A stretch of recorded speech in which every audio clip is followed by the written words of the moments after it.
Good morning, cadets. Welcome to Monday, October 26th. We are starting a unit now, continuing with Foundations for Success on study habits that work for you.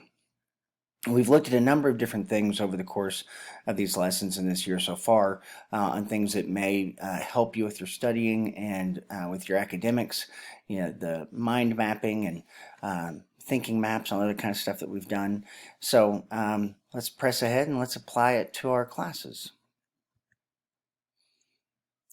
So what are your current study habits? What are your current test taking strategies? I mean, when you think about taking a test, do you have a process or a plan that you use as you go through that? One of the things that's really important is just having a plan.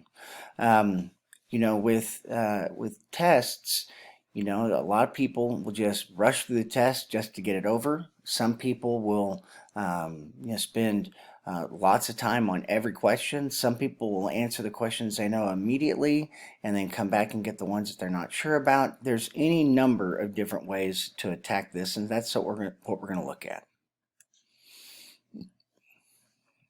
So, how do you develop effective study habits? How do you develop effective test-taking strategies? For me as a student, I really didn't learn to study until I got into college. So, I knew what I needed to do. I was able to do a bunch of stuff, but I was able to remember the things that were being taught, but I didn't really learn how to actually study until I got to college. I wish I had learned earlier. It would have made a huge difference for me in my academic performance. So that's one of the things that we want to look at now for you guys. So, good study skills support A, being effective, B, being efficient, C, taking tests, or D, all of the above. D, all of the above. If you have good study habits, if you have good test taking strategies, you're able to be more effective in your studying. So it actually takes you less time because you have things organized the way that they need to be organized. Being able to truly pick those things that are most important that you need to focus on, being able to recognize those things that you don't need to focus on, will speed up your studying immensely. So for this lesson, make sure you take a look at the student lesson plan or the student learning plan. And that's going to go over what it is that you're going to accomplish, and that'll be a link that you can click on. You want to answer, by the end of this, you should be able to answer the lesson question, which is what study skills and test-taking strategies can cadets learn to enhance their performance as a learner? The learning objectives for this unit: relate personal learning preferences to study habits, identify effective study skill strategies, evaluate test preparation strategies, distinguish among various note-taking tips and strategies, define the keywords allocate, oral or auditory, compare, contrast, efficient, enumerate, inference, interpret, justify, paraphrase, and prove.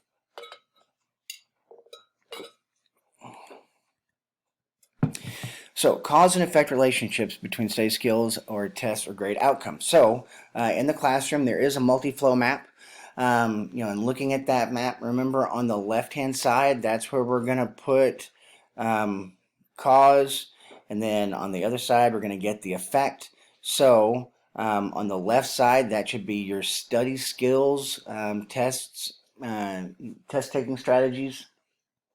In the middle, you would put your academic goal, and then on the right, if you apply those current strategies that you have and you use that in your academic performance, what results are you going to get? Be honest with yourself in these, okay? Make sure you turn in the multi-flow map when you get done with it.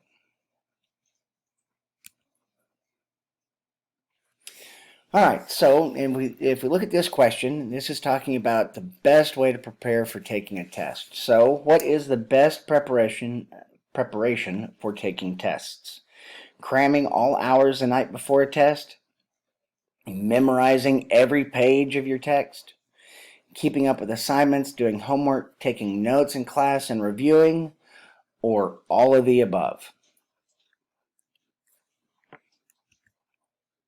Keeping up with your assignments, doing your homework, taking notes in class, and reviewing is the best preparation. You know, the process of taking notes, in whatever format you choose to do, is a process that is engaging. So if you're paying attention, if you're writing things down, if you're annotating the key points, if it's text that you can underline in and you're underlining those key dates, times, phrases, names, etc., then you're going to be better prepared to be able to actually take the test, and you won't have to cram. And cramming doesn't really work. The challenge is that you stay up all night, you're studying hard, and you really don't remember because your brain needs that rest. Okay, when we sleep, that's when our brains are actually processing the day. So you want to make sure that you're staying on top of this stuff and not trying to play catch up. And that brings us to the end of Unit 3, Course 3, Lesson 3, Part 1. We will continue tomorrow with Part 2, and make sure you do, there's a study habits doc that you need to do in the classroom, and there is and the multi-flow map. All right, have a fantastic day.